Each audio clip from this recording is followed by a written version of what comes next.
Hello everyone, this is Colin on the ASCA League channel, and we are here, the finale, the last week of the ASCA League for Season 3, and we're coming here for the Copperhead Amateur Series first at Dover.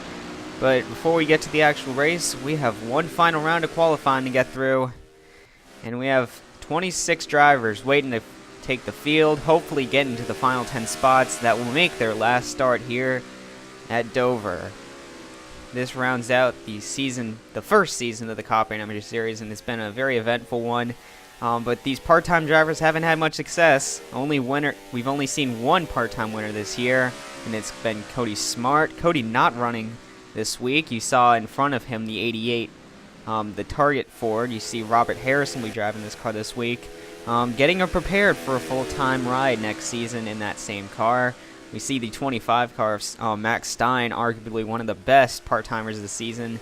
He's really hit it well with Double T Motorsports, and maybe he'll get a full-time ride next season. Nothing confirmed there yet, though. Cam Gatto, team owner of Avalon Motorsports. He's been doing all right in this ride, but hasn't got too good of results. But definitely his 5 car has been competitive each week to make the 10 cutoff line. Definitely one of the better drivers in the field. As we see, we got the 90 car of Kevin Ulrich, one of our veterans in the part-time group. Don't know where Ulrich will be back next year. Don't know if he'll get pushed aside for another team, but Ulrich is expected to return for next season. Just don't exactly know where yet. I see a car similar to his in front of him, James Richardson, in the 6 Ford Fusion. Richardson expected to return for this team. Don't know about his teammate Aiden Thomas, though. In front of him, another Aiden Milliken, CVS Pharmacy Toyota. Not sure if he'll be returning for this team, but CVS Pharmacy will follow him wherever he goes for Season 2. Looking down pit road, Giovanni Barraza recently announced they're going to try to make a comeback to the Pennzoil Pro Series. That's arguable whether that's a good idea or not, because they have not had too much success in the Copperhead Amateur Series as a part-time team. I would think that they would want to maybe go to full-time before back to the Pennzoil Pro Series, but that's what Giovanni wants to do. And, you know, he had a pretty good run in the Pennzoil Pro Series until he left, so maybe he can find some strength back in the Gen 6 cars. Looking currently at Edison Pagcar, drove the 61 a few times this year, ending it out at Dover. Most likely will not be returning to the ASCA League next year. Just hasn't been impressive in that Blue Flare Motorsports Toyota. Don't know what he'll be doing next season. Here's Sebastian Torres in the 96 car looking for a better ride next season. The 52 car, Samantha Jones, she's definitely got to be one of the favorites going into next season. Up there with Max Stein for the amount of starts in the part-time category. Definitely has been one of the more impressive drivers to make the races and run well in them as well. Definitely Vincent Motorsports' best driver on the track right now. Dylan Membrilla, the team owner Gary Weaver, is making a return to the Pennzoil Pro Series as a driver. Membrilla, so that means maybe Coca-Cola is definitely going to go with Gary Weaver, but maybe they'll stay with Membrilla. We don't exactly know yet, but Membrilla is obviously out of a ride now, after he looked like he had another season going for this team, but obviously the team is shutting down. Membrilla looking for a ride and possibly sponsorship after this year. Definitely a good driver, though, so we'll see where he goes. Chase Marks in the 03 Mike's Lemonade Toyota. Mike's is expected to become a full-time partner for Chase Marks next season, and Chase Marks is expected to be a full-time driver for Double T Motorsports. Definitely impressed when he was in the 19 car, so looking to see what he can do in a full-time ride. We see Giovanni Barraza here again. Greed. Don't know if they'll be following him to the Pennzoil Pro Series, but a sponsor that he got noticed by from winning Homestead in his last Pennzoil Pro Series race in the charity event. And that's definitely helped him through his Copperhead Amateur Series career, because if he did not have the sponsorship from Greed, the team may not still have that sponsorship going for them. My bad for not putting the scoreboard on the screen. There it is now. As you see, Robert Harrison is at the top of the board with Jake Rogers running a very impressive second. He might try to get in another race, as he's been doing pretty good at qualifying recently. We'll go find him on the track soon. Kieran Pangborn returning for Jones Motorsports in the 77 team. Jones Motorsports is expecting to merge with Sharkbite Racing and become one team, which has been rumored in the past few weeks, although it's not surprising seeing as they do share a few sponsors such as 31W Insulation, as you see on the car. Mackenzie Rustin running to his inside. Rustin is expected to lose this ride. Vincent Motorsports, we don't even know if they will be returning next season, but obviously Mackenzie Rustin hasn't really had the brightest of seasons so far. A lot more was expected from him, and he really hasn't delivered too well, as much as we'd expect. You see Robert Harrison right here, though, in the 88 car. He wasn't expected to run this race. He wasn't planned to either, but Cody Smart decided to let the rookie have a chance. And wow, is he putting it to good use. He is on top of the board right now. Awesome qualifying run for him so far. One of 2 drivers to make it to the 22-second bracket. Doing very strong out on the track right now. We see the 89 car back here of Kenny Kraft, one of our upcoming rookies that's planning to make a full year deal next season in the Copperhead Amateur Series. Probably for a part-time team. I don't think he's going to be moving to full-time just yet. But he does have some partnership from Yamaha from his brother Michael Kraft. So we're going to have to see where that leads him in the future. 50 car of Christian Parker. Christian Parker trying to bring SFR Racing into the last race of the season. SFR Racing may become a full-time team. I'm not entirely sure of what their plans are for next season yet, but they are definitely looking to try to expand for next season into this series.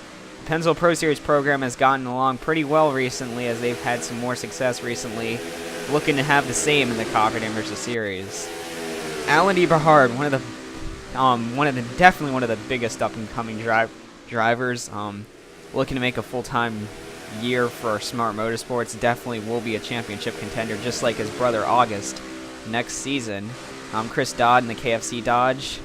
Don't know where he'll be going. I'm not sure if he'll be back at this team or not, but definitely looking to end out the season strong. Tanya Breyer will be returning with his team to Rickwood Racing, which will be renamed to Rage Attack Racing after the season.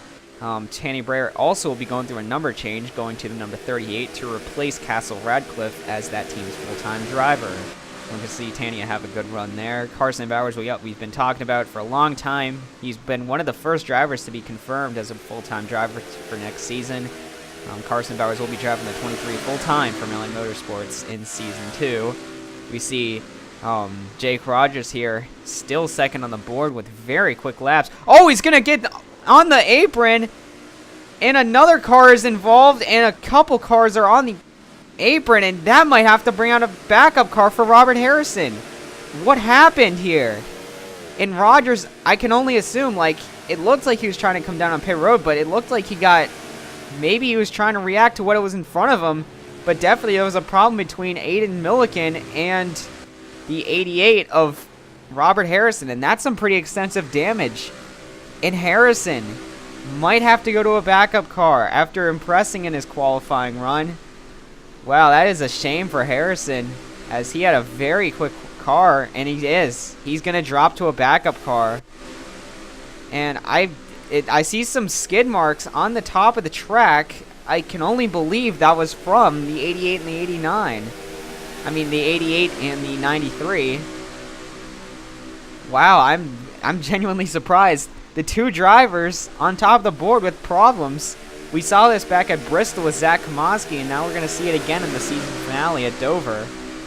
Wow, I didn't expect that, but definitely that has happened. I don't think we're actually done yet. We still haven't talked about Julio Caesar here in the Axis Ford. Caesar, I believe, will be another full-time driver for Smart Motorsports. If not, he'll be a full-time driver for another team. You see, actually, the 88 car's brought out his backup car already. Maybe trying to make some adjustments. Maybe get one lap in before qualifying's over. We'll have to see, but that is definitely a shame for him.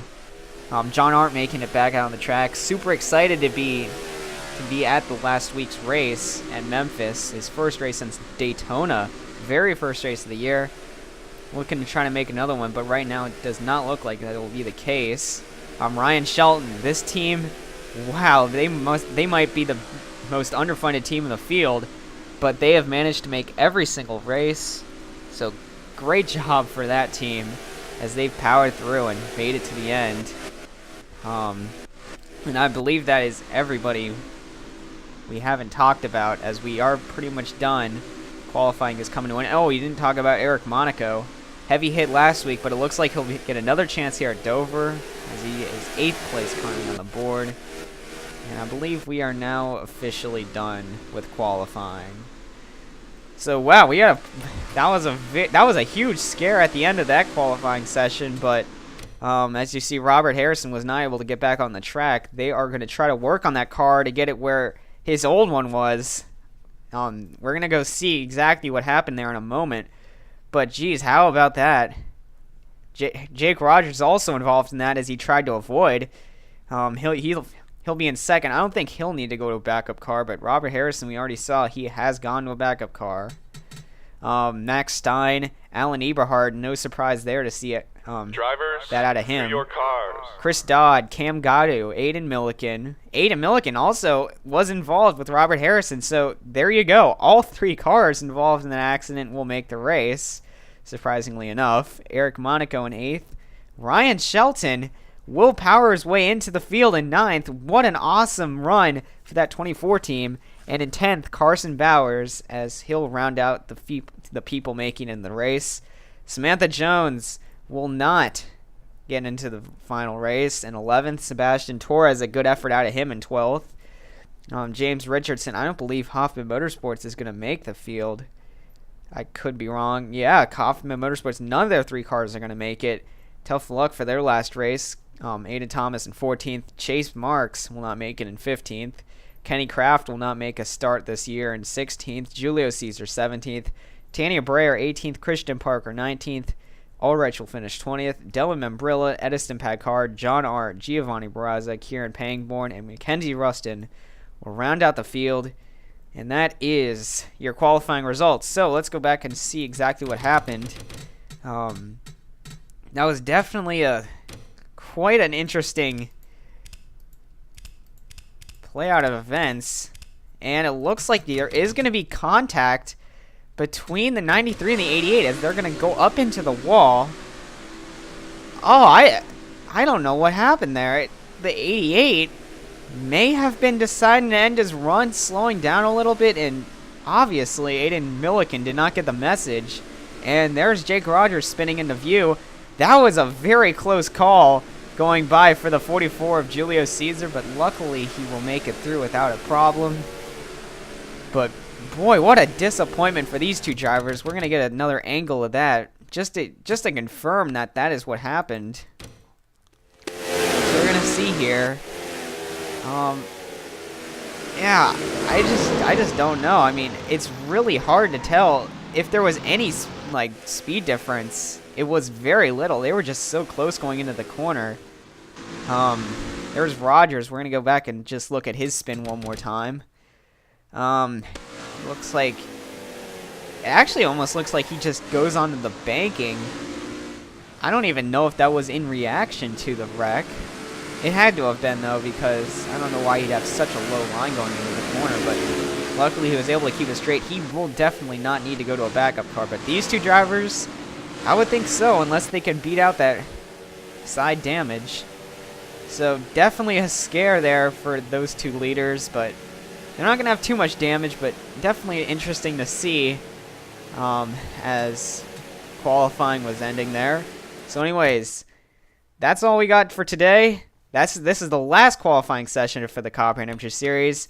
This is the Copperhead Amateur Series on the ASCA League channel. Signing out. We'll see you with all 28 drivers at Dover later this week.